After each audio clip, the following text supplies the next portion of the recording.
আসসালামু আলাইকুম এভরিওয়ান। স্বাগতম আপনাদেরকে আমাদের চ্যানেল গল্পের শেষ কোথায়। ফ্রিকিয়ার ফ্রাইডে মুভির ট্রেইলারটি 14 মার্চ 2025 তারিখে প্রকাশিত হয়েছে, যা 2003 সালের জনপ্রিয় মুভি ফ্রিকি ফ্রাইডের সিকুয়াল।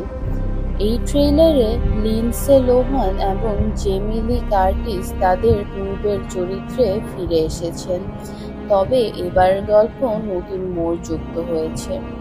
ট্রেলারটি শুরু হয় অ্যানা এবং টেইসের দৈনন্দিন জীবনের কিছু মুহূর্ত দিয়ে।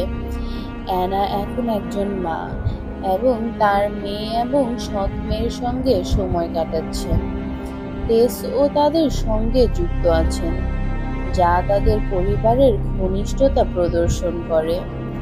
গল্পের মোড় আসে যখন একটি ফরচুন টেলার অ্যানার পরিবারের ভবিষ্যদ্বাণী করে।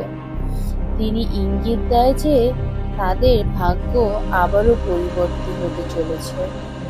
এবার নতুন বডি সোয়াপের পূর্বাভাস দেওয়া হয়। এবার বডি সোয়াপটি শুধু অ্যানা এবং টেইসের মধ্যে সীমাবদ্ধ নয়। অ্যানা, টেইস, অ্যানার মেয়ে হার্পার এবং সৎ মেয়ে লিলি, এই চারজনের মধ্যে বডি সোয়াপ ঘটে। এই গল্পের নতুন মাত্রা যোগ করে এবং মজার পরিস্থিতি সৃষ্টি করে। ট্রেইলারে চেড মাইকেল মারে তার মোটরসাইকেল নিয়ে একটি দৃশ্যে উপস্থিত হন, যা দর্শকদের মধ্যে উত্তেজনা সৃষ্টি করেন। তার এই উপস্থিতি অ্যানার পুরনো প্রেমের গল্পের দিকে ইঙ্গিত করে। অ্যানার ব্যান্ড পিঙ্ক স্লিপ এবং পারফরমেন্সের দৃশ্য ট্রেইলারে দেখা যায়, যা 2003 সালের মুভির স্মৃতি ফিরিয়ে নিয়ে আসে। অ্যানা গিটার বাজাচ্ছে এবং গান গাইছেন, যা তার চরিত্রের পুরনো প্যাশনকে প্রদর্শন করে। ট্রেইলারে কমেডি, আবেগের মিশ্রণও দেখা যায়। বডি সোয়াপের কারণে সৃষ্ট মজার পরিস্থিতি এবং পারিবারিক সম্পর্কের জটিলতা ট্রেইলারে ফুটে উঠেছে। ফ্রিকিয়ার ফ্রাইডে মুভির ট্রেইলারটি পুরনো এবং নতুন চরিত্রের সম্বন্ধে একটি মজার এবং আবেগপ্রবণ গল্পের ইঙ্গিত দেয়।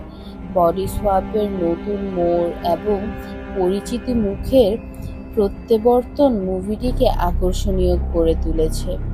মুভিটি 8 অগস্ট 2025 সালে মুক্তি পাবে, যা দর্শকদের জন্য একটি বিশেষ উপহার হতে চলেছে। আশা করি আপনাদের কাছে আমার ট্রেইলার এক্সপ্লেনেশনটি ভালো লেগেছে। যদি ভালো লেগে থাকে তাহলে আমাদের চ্যানেলটি সাবস্ক্রাইব করুন আর ভিডিওটিতে লাইক দিন। ধন্যবাদ।